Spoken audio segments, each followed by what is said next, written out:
Nabi Muhammad SAW lahir pada hari Senin 12 Rabiul Awal bertepatan dengan tanggal 20 April 571 Masehi. Nabi Muhammad SAW lahir dalam keadaan yatim. Ayahnya, yakni Abdullah bin Abdul Muthalib, wafat saat Nabi Muhammad SAW masih berusia 6 bulan di dalam kandungan ibunya, yakni Siti Aminah.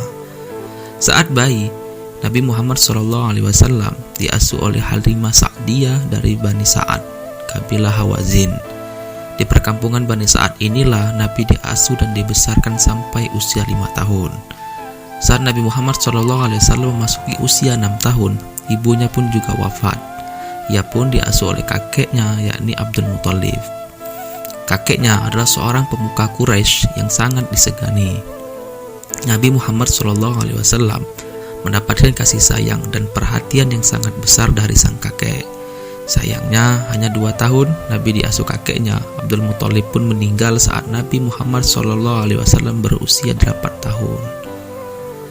Selanjutnya Nabi Muhammad SAW diasuh oleh pamannya, yakni Abu Thalib, sampai menginjak remaja. Sejak diasuh oleh pamannya, Nabi Muhammad SAW berkembang sebagai seorang anak yang mulai menginjak masa remaja. Disitulah Nabi Muhammad SAW diperkenalkan oleh pamannya bagaimana cara menjalani hidup. Nabi Muhammad SAW mulai mencari pekerjaan sebagai buruh di usianya yang baru 10 tahun agar dapat menghidupi dirinya sendiri. Mulailah ia menjadi penggembala ternak milik orang lain di daerah gurun Mekah yang sangat panas. Sang paman melihat kecerdasan dan kematangan keponakannya, maka pada usia 12 tahun Nabi Muhammad SAW diperkenalkan kepada ilmu perniagaan. Nabi Muhammad SAW yang masih remaja pun turut serta dalam pengelolaan ekonomi pamannya. Ia sudah ikut membawa barang dagangan yang diambil dari majikannya, yakni Siti Khadijah. Hampir 3 tahun Nabi Muhammad SAW mengikuti pamannya untuk menjajakan barang dagangannya. Ketika kafilah dagang mereka sampai di kota Basrah di wilayah Syria besar, seorang pendeta terkenal di masa itu, Buhairah, menghampiri Abu Thalib dan mengatakan, "Aku mengenali anak muda ini sebagai sosok yang kelak akan dinobatkan sebagai rahmat bagi semesta alam. Hal ini telah tertulis jelas dalam kitab-kitab kami." Buhairah selanjutnya menyarankan kepada Abu Thalib, lindungi anak muda ini dari orang-orang Yahudi. Lebih baik bawa ia kembali ke Mekah. Abu Thalib pun menuruti saran pendeta tersebut. Pada usia 25 tahun, Nabi Muhammad SAW mulai berdagang sendiri tanpa bantuan pamannya. Ia mengambil sendiri barang dagangan dan memasarkannya. Ketika berdagang, Nabi Muhammad SAW sangat jujur, tidak pernah membohongi para pembelinya. Nabi tidak pernah mengambil keuntungan yang terlalu besar, selalu berkata sopan, ramah, dan penuh kasih sayang. Nabi Muhammad SAW merasakan keresahan atas perilaku yang dialami oleh masyarakat Arab yang sudah jauh dari nilai-nilai kebenaran. Kemudian Nabi Muhammad SAW melakukan uzlah atau mengasingkan diri di Gua Hira. Hal ini dilakukan oleh beliau berkali-kali. Maka tepat pada tanggal 17 Ramadan tahun ke-40 dari kelahirannya, Nabi didatangi malaikat Jibril dan menerima wahyu pertama, yang mana dalam Al-Quran tertuang, Iqra' bismi rabbikal ladzi khalaq, khalaqal insana min 'alaq, Iqra' wa rabbukal akram, alladzi 'allama bil qalam, 'allamal insana ma lam ya'lam. Setelah wahyu pertama ini, malaikat Jibril tidak muncul lagi untuk beberapa lama. Sementara Nabi Muhammad SAW terus menantikan wahyu berikutnya dan selalu datang ke Gua Hira. Dalam keadaan menanti itulah turun wahyu yang kedua. Ya ayyuhal muddaththir, qum fa'anzir, wa rabbaka fakabbir, وثيابك فطهر والرجز فاهجر ولا تمنن تستكثر ولربك فاصبر. Dengan turunnya wahyu yang kedua, yaitu Quran Surah Al-Mudaththir, Rasulullah Shallallahu Alaihi Wasallam mulai berdakwah secara sembunyi-sembunyi. Nabi mengajak orang-orang yang dekat dengannya. Tujuannya agar mereka lebih dulu percaya kepada seruannya dan mengikutinya. Tempat yang beliau pilih untuk berdakwah adalah rumah Al-Arqam bin Abil Arqam.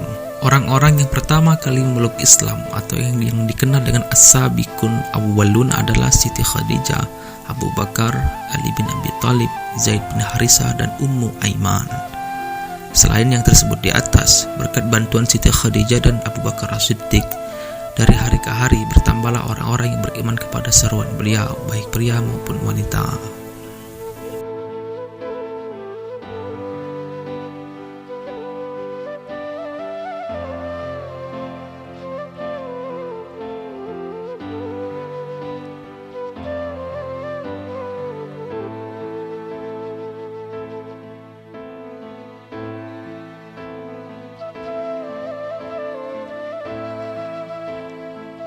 Setelah Nabi Muhammad SAW berdakwah secara sembunyi-sembunyi, maka turun wahyu yang ketiga, yaitu فاصدع بما تؤمر وأعرض عن المشركين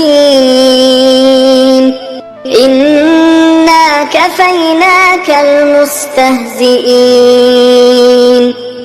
Setelah Rasulullah SAW menerima wahyu tersebut, beliau mulai berdakwah secara terang-terangan.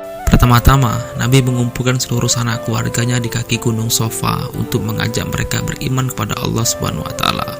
Akan tetapi, salah satu seorang pamannya, yakni Abu Lahab, bersikap sinis dan tidak mau menerima dakwah Rasulullah SAW.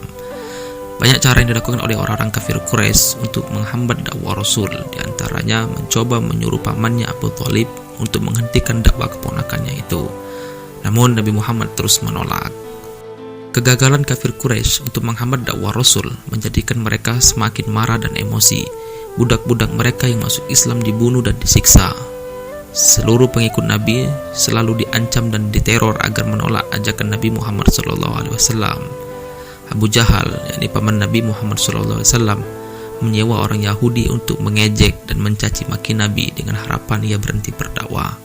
Akan tetapi, justru akhirnya si Yahudi itu masuk Islam karena keluhuran akhlak Nabi. Setelah kafir Quraisy gagal melakukan tekanan, mereka menawarkan harta benda, wanita, dan pangkat agar Nabi mau meninggalkan dakwanya. Kaum Quraisy mengutus Utbah bin Rabi'ah untuk menawarkan hal-hal tersebut. Utbah mengatakan, "Hai Muhammad, jika kau menginginkan kekayaan, saya sanggup menyediakannya. Jika kau menginginkan pangkat yang tinggi, saya sanggup mengangkatmu menjadi raja.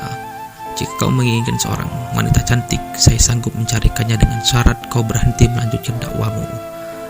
Nabi Muhammad SAW tidak tertarik pada tawaran itu dan terus berdakwah. Setelah kafir Quraisy gagal lagi, akhirnya mereka memboikot Nabi Muhammad SAW, Bani Muthalib dan Bani Hashim. Karena pemboikotan ini, umat Islam terkurung di celah-celah kota Makkah bernama Syib. Pemboikotan berlangsung selama 3 tahun, dimulai pada tahun ke-7 kenabian.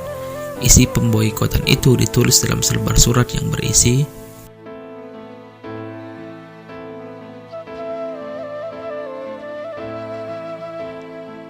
undang-undang pemboikotan itu digantung di dinding Ka'bah. Penulisnya bernama Mansur bin Ikrimah. Setelah 3 tahun, undang-undang tersebut rusak karena dimakan rayap. Kemudian, undang-undang tersebut dirobek oleh Zubair bin Umayyah, Hisam bin Amr, Mut'im bin Adi, Abu Bakhtari bin Hisham, dan Jama'ah bin Al-Aswad.